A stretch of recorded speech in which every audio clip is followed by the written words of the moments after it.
WWE is planning a massive event, and we're going to talk about Evolve. Some NXT stars have been downgraded to Evolve, and Tony Khan, AEW last-minute changes right here on the Ango Show.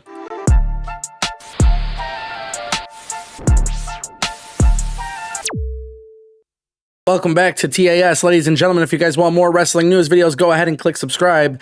We're going to kick things off with WWE Evolve. As you guys know, they're going head-to-head with AEW Dynamite on Wednesday nights, and it's obviously become a very big talking point because this is WWE ID talent, WWE NIL talent, but now two NXT stars have officially been moved to the WWE Evolve roster. This includes Riley Osborne, who was part of the wonderful Chase University. And then, of course, we also saw Oro Menza, who is now part of WWE Evolve.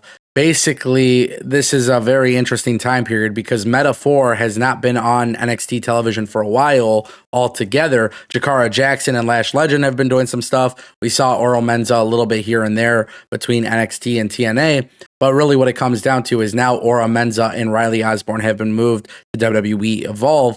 And I don't know if this is a good thing or a bad thing, quite honestly, because we're only 2 episodes into Evolve. So I don't really know if WWE Evolve is going to be like this really big thing where, you know, you're going to see talent cross over. Obviously, we saw Wendy Chu there as well. But it looks like these 2 roster positions have been moved.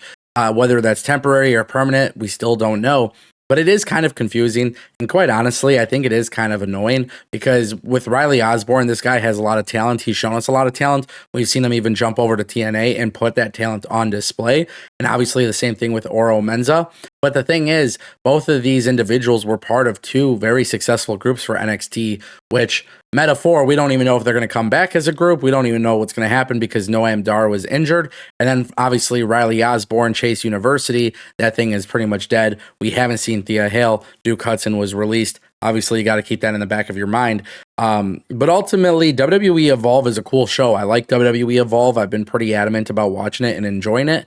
My only concern about WWE Evolve is the fact that, you know, there's a couple changes that they need to make to really get people bought into it. And we'll obviously see what happens there. It's just like, you know, it's gonna be better for a more long-term discussion. So make sure you guys check out the Ango Show live at 12 p.m. Eastern, Monday through Friday, because we're definitely going to talk about it. But yeah, I definitely think some sort of change needs to happen with Evolve if they really want it to grow. It's a great show. I enjoy watching it, but I do feel like it has a pretty limited ceiling. And I obviously want to make it very clear, just moving NXT talent down there isn't the solution. All right, guys, let's talk about it. AEW had some last-minute changes to Dynamite last night.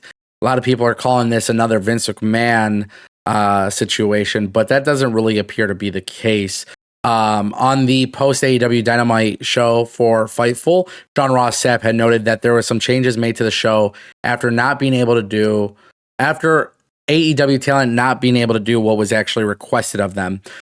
This isn't some situation where talent were turning down creative pitches or anything like that. Basically, Sean Ross Sapp came out and said that AEW Dynamite was a promo-heavy show for a lot of the top talent because, quite frankly, a lot of them were beat to dog shit at Revolution.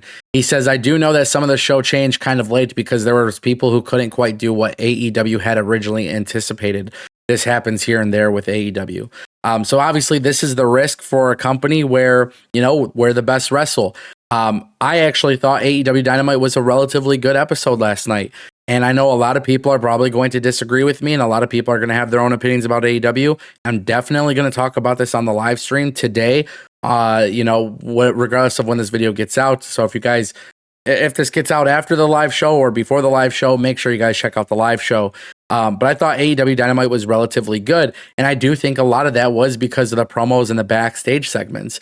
And the thing is, when you're trying to get invested in characters, the best thing you could do is actually allow them to go out there and have these segments or vignettes or promos or something, you know? Like, the thing is, I understand AEW is where the best wrestle, but I can't get invested into talent when everybody just does the same moves, right? So this appears to make me look like an AEW hater, but the reality is I enjoyed Dynamite last night because I got invested in more talent. There was things that happened across the show that made me a little bit more invested. So for those who are saying that this feels awfully familiar to Vince McMahon, no, man. AEW Revolution, if you guys saw the show, you guys saw a lot of talent go out there and really do some crazy ass stuff. And that's the reason why a lot of people are banged up. A lot of people are hurt. A lot of people are banged up. The solution to that isn't making them go and do it again. And I think that's one of the things that's kind of annoying with AEW is that maybe you wouldn't have to have this concern if you didn't make it a priority for these guys to really go out there and go crazy in the ring.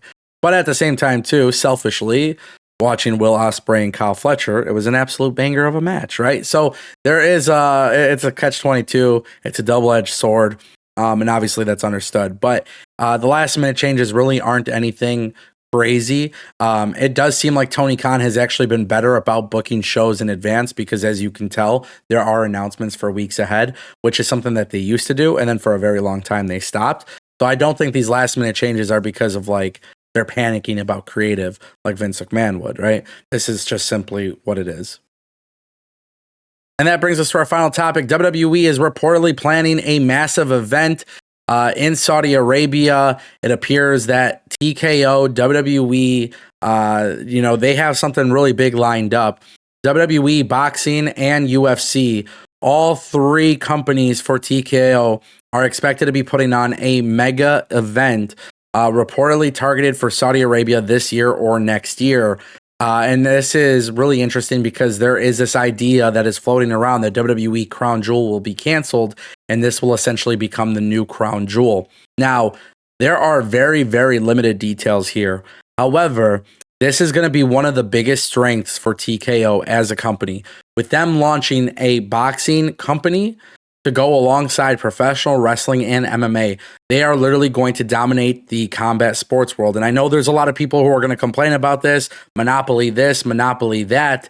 But the reality is, this is what TKO's future will be. They are going to dominate entertainment. They're going to dominate combat sports. And the way that they're going to do that is by having the number one MMA promotion, having the number one wrestling company. And the boxing situation is very interesting because boxing's been dying for so many years that really the only thing saving boxing is Jake Paul and Mike Tyson and these like celebrity events. So obviously with Dana White and Nick Khan taking the boxing realm, to me, it tells me that doing a mega event like this, it could be a really big win for TKO. And that also means it's a very big win for WWE. And it means it's a very big win for the boxing company as well as UFC. So I'm excited to see what they're going to do. I don't know if this means it's just one day where all three companies have their events. I don't know if that's the situation. I don't know if it's, a couple WWE matches, a couple boxing fights, a couple UFC fights. I don't know, but we'll have to see what it is. And what this means for WWE and their partnership with Saudi Arabia, because obviously, as you guys know, WWE will have the Royal Rumble in Saudi Arabia 2026. So with that being said, ladies and gentlemen, let me know what you think down below, and don't forget to click subscribe.